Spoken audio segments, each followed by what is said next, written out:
Welcome back to our channel. In today's video, I'm going to show you how to install GTA 5 in your PC.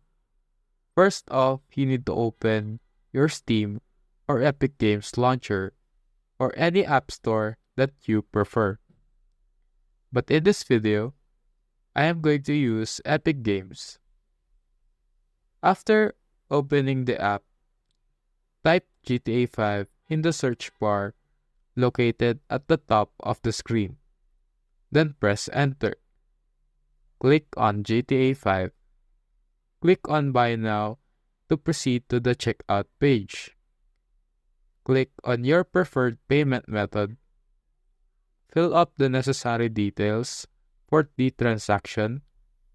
Then click on Place Order. Wait for a while for the app to finish the transaction. After that, go to your library. Click on GTA 5. Click on Browse to select a folder to use. For me, I'm going to use my G drive. Make sure that you have at least 120 gigabytes free in your storage. Then click Install. Wait for the download to finish. It may take a couple of minutes to a couple of hours depending on your internet speed. After installing, open the game. And there you have it. That is how to install GTA 5 in your PC. Thank you for watching.